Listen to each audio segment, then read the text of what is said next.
سەبارەت بە هەوڵەکان بۆ پێکهێنانی حکوومەتی نوێی عراقی تا ئێستا هەوڵەکان هەر بەردەوامن. گفتوگۆ لەگەڵ بەڕێز دکتۆر سەلام زوبەیدی گوتەبێژی ئاوپەیمانی نەسر دەکەین.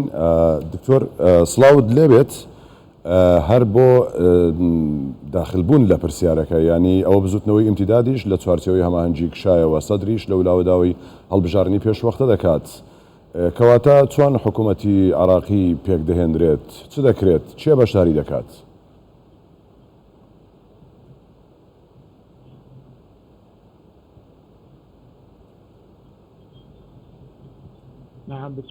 بەناوی خۆی گەورەوە میهرەبان، سڵاو و ڕێزێکی تایبەت بۆ ئێوە و بۆ بینەرانی کوردستان 24 بەدڵنیایەوە تاوەکو ئێستاکە پرۆسی سیاسی بە بارودۆخێکی ئاڵۆزدا تێردەپەڕێت و دیمەنە سیاسەکان ئەوەیە کە لە ئێستادا دەبینین کەەوە هەندێک لایەنەکان ڕێک نەکەوتون بۆی بگەن بە خاڵی کۆتایی ڕێکەوتنیی گشتگیر کە تایدا حکوومەت پێک بێنن و ئەمەش چاوەڕوان کراوە، چونکە بە داخێکی زۆرەوە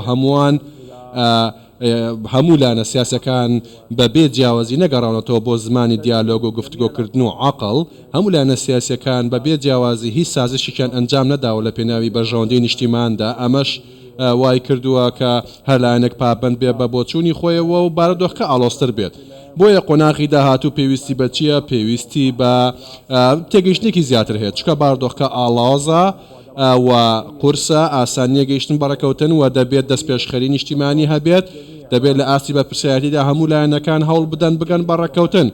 پێویستە هەمویان بگەڕێن واز بێنن لە شکست و لە سەرکەوتن لەو زمانەیەکەوە یا سەردەکەوم یا شکست دەهێنن، بەڵکو دەبێت ئێمە ڕێگە بگرین لە خوێنڕشتنی عراقیەکان، دەبێت ڕێگە بگرین لە بەسەرچوونی سەرەت و سامانی هاوڵاتیانی عراقی و دەبێت حکوومەتێک دروست بکرێت کە خزمەتگوزاری پێشکەش بە هاوڵاتی بکات. نابێت چی دیکە هاونیشتیمانیان و هاوڵاتی باجی ئەم کردوانە بدەن، هەر لایەنێکی دیکە ئیمتیداد بێ یاخود لایەنێکی دیکە کە دەخوازن کەەوە نەخشە ڕێگایەکی تازە بێن پێشەوە و هەوڵدان چارەسەری کێشەکان بکەن، چاودێر بن. کارێکی زۆر پێویستە هەمووان تەمەشای ئەوە دەکات کە ئەو خۆپشاندانانی لە ڕابردوودا بوو یاخود ئەو ناکۆکیانی کە هەبوون ئەگەر بێت و چارەسەر نەکرێت ڕەنگە بەرەو بارودۆخێکی نەهەموار بڕوا. بۆیە ئێمە لەگەڵ هەر لایەنێکدا هاوکاری و هاوڕاینکەوە داواخوازی چاکسازی دەکات و هەروەها داخوازی ڕاستکردنەوەی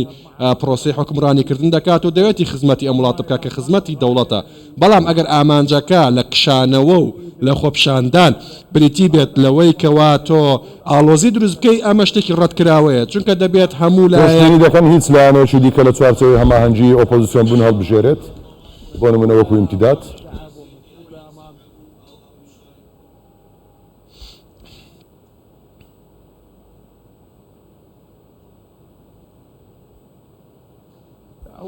لە ڕاستیە تاوەکو ئێستا کە هیچ ڕوئایەکی ڕوون نییە لەسەرەوەی کە حکوومەت چۆن دروستە بێت و ئەم حکوومەتەش دروست نابێ بەبێ ئەوەی کەەوە گفتوگۆ نەکرێت لەلایەن نێوان لایەنە سیاسەکاندا کە بەڕێستان دەزانن کەەوە